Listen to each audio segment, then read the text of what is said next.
Hi, my name is John Smith. I am a solutions architect for ExtraHop Networks. Today I want to talk a little bit about how you can monitor for DNS exfiltration using ExtraHop's WireData analytics. Currently, DNS exfiltration is a pretty tough thing to detect. And I want to cite this article here by Javier Mertens. It was really good a few days ago. And what he's pointing out is that you should keep track of how easy it is to exfiltrate data, and what he's done here is he's exfiltrating his Etsy password using base 32, and he's basically set the character width to 63. That is the maximum number of characters you can have in a subdomain for DNS for it to be a qualified record. And if you look here, you'll see this has 63 characters. And essentially what it does is it uses your internal corporate DNS server as a mule to exfiltrate data. So he's got a file here called Etsy password, and he's going to send it out in 63 character chunks. And he's going to use the internal DNS server again as a mule to send the data out. I've done something a little bit similar. So I'm sending a little bit larger file. Let me go ahead and open up my shell here. Let's see here. So I've got a couple of scripts I'm going to run here. So the first one is DNS Jackassery, and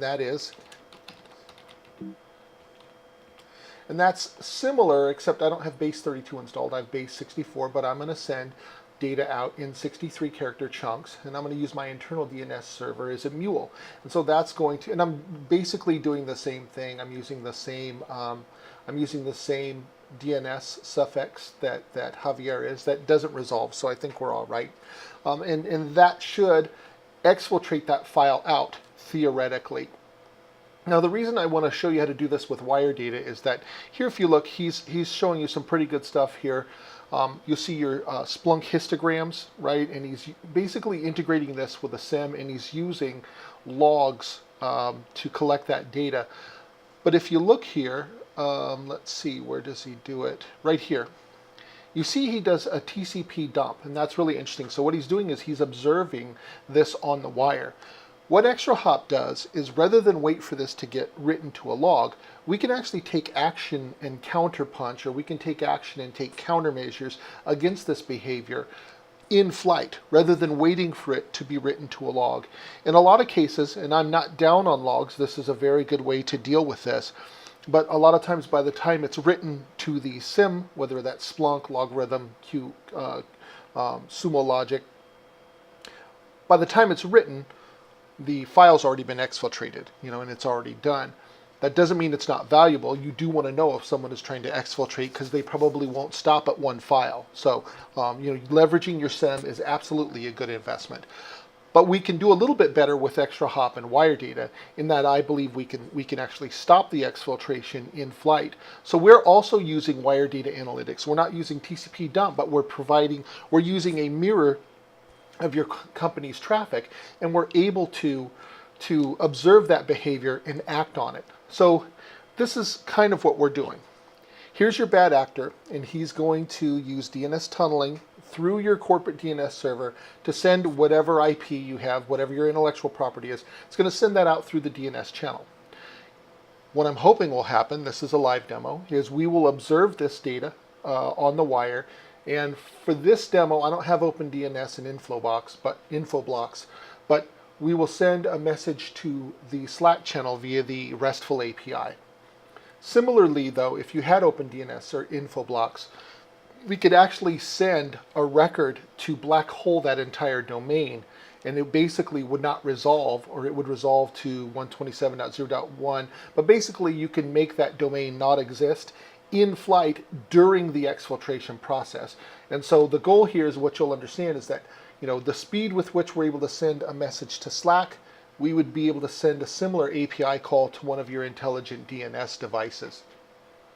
So within Slack, I've got a channel called Virtual SOC there, and what I'm doing here with Virtual SOC is I'm tracking the number of DNS lookups per domain, right? So if there's 70 or 80 subdomain lookups in 1 second, that's absolutely actionable. 70 lookups in 1 second, that's not a human, that's an algorithm, that's a script, and that's definitely worth investigating. That's definitely actionable.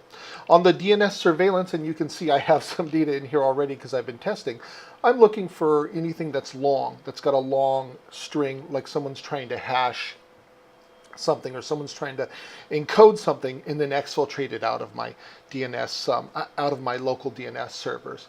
And so with that, let's just take a look at a couple of triggers here. So we're going to look at two. One is the suspect audit trigger. And here's my Slack function, right, that I'm going to call if I see actionable data.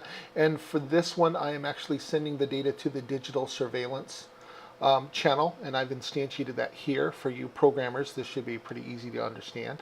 But basically, I'm taking the query name, and if you look, I'll demonstrate this. There's a couple things I'm doing in this trigger. First, here's a list of malicious domains that I want to be able to monitor. And in fact, we can go ahead and take a look at that. So if I actually look up, let's say I'll do an NS lookup, your domain being phished.com.cn, right? The minute I hit that, you'll see in a couple of milliseconds, right, it actually shows up here. So I'm actually providing some surveillance here, right? Likewise, if it's a .ru or .top, you'll see that as well. There's your .ru. So that's a good way to see if somebody's being phished, is to monitor those, and we can alert you. Again, you're not waiting for something to go to logs. This can go to your SMS. This can go to your, to your email. We can send an email alert. It can go to your OpenDNS or your info blocks and black hole that entire domain if you need to as well. So that's one of the options you have. That's one of the things I like about WireData. So for this example, though, I want to look for. Let's see, let me bring it up. So here I'm actually looking for anything with a record length of 63. And the way I've gotten the record is I'm basically splitting the DNS query, right? And I'm just grabbing the first thing, everything up to the first period. That's what I'm doing, a simple split. And we're able to do this at 40 gigabits per second sustained. So you can't write unlimited triggers, but there will be no real tax for this. So we'll be able to do this on the fly, directly off the wire, and we'll evaluate it in flight instead of waiting for it to be written to a log. So I'm looking for something that is 63 characters. For a lot of folks, it may be easier to use greater than 50 characters or greater than 40 characters, but I wanted something exact for this particular match. Also, keep in mind, you'll probably have to whitelist some domains, CDNs, that type of stuff as well. And then what you'll find when you start looking at DNS is a lot of your shrink wrap products use the DNS channel to communicate. So you want to be wary of that. But in this case, I'm looking for something with 63 characters, which if we remember from our article, this is a 63 character string. And if it's 63 characters, I'm going to alert my Slack channel. Just keep in mind that could just as easily be OpenDNS or info blocks. So what I'm going to do, now that I have this, I'll put a break in here. I'm going to execute my script that was similar to Javier's. And this is the one that was 64, right? So this is the, I'm using base 64, using 63 character length. And so when I hit this, you'll see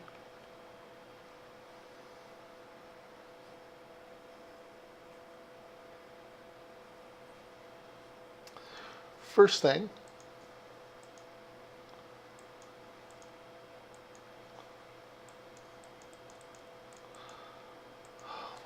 hold on here, we'll refresh this.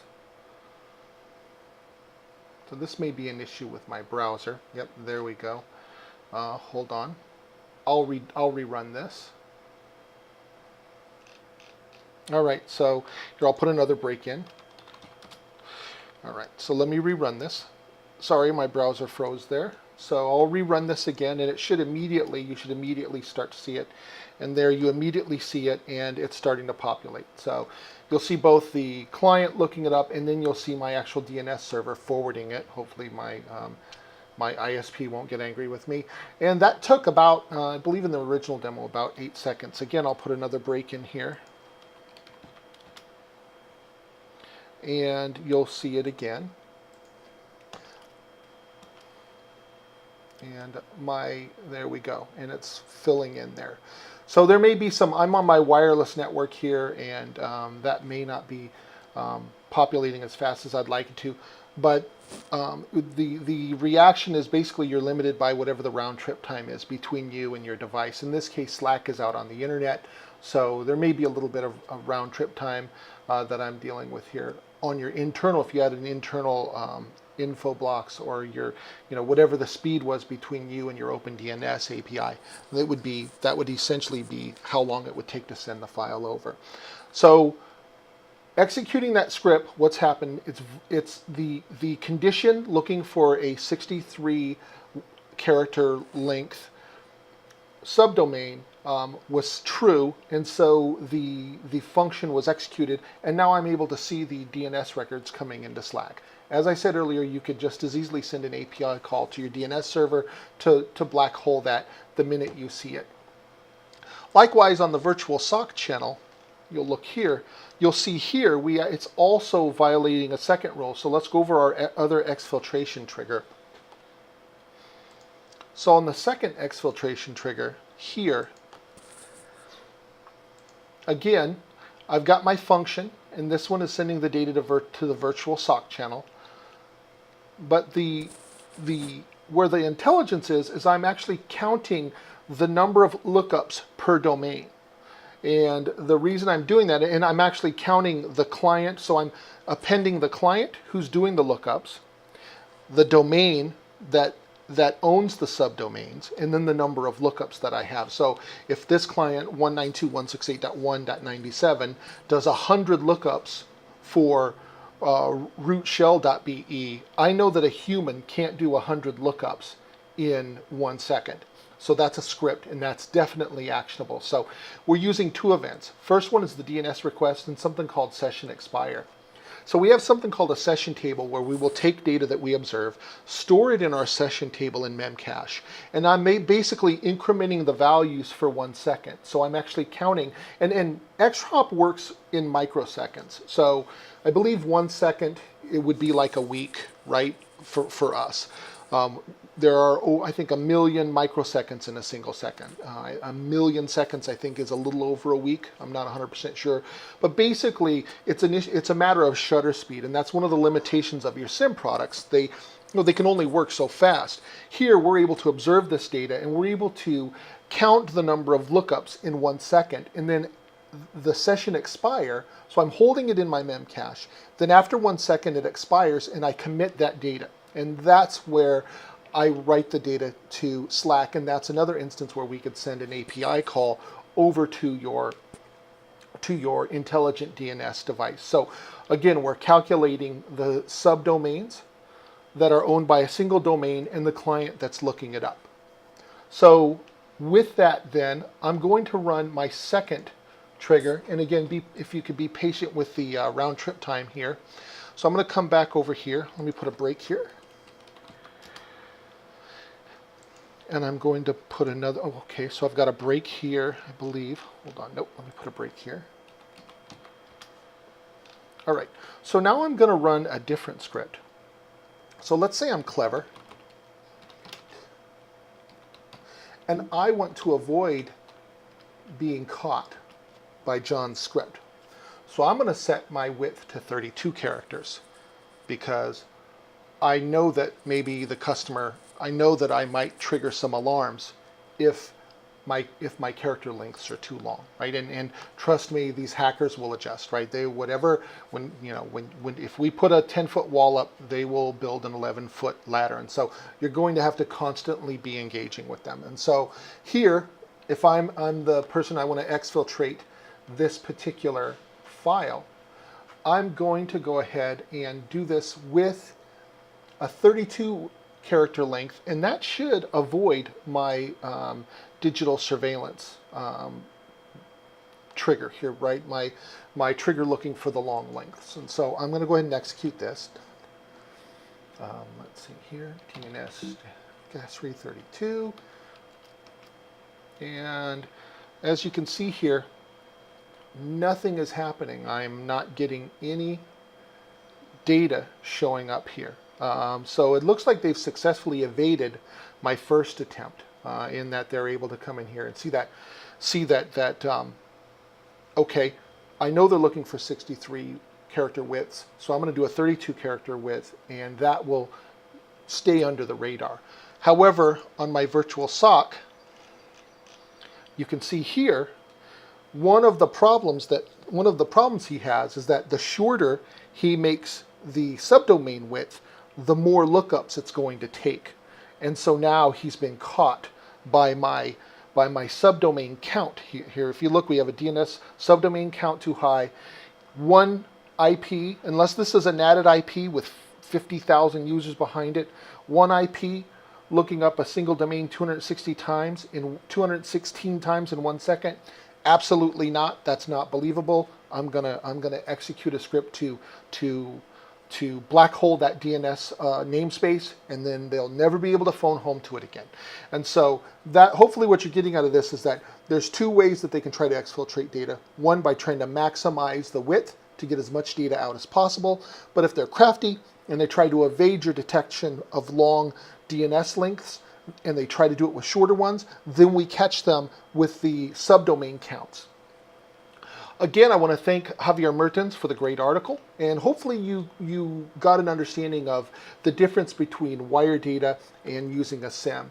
WireData is the shutter speed of WireData is far superior, and if you really want to try to block these, right, I could have sent an API call to OpenDNS or info blocks and actually stopped this exfiltration in flight. Thanks so much, and thanks for being patient with the round trip time to Slack. I'll talk to my ISP, I guess, but thanks for watching. This was a long video, and if you stuck it out, I really appreciate it. Have a great day.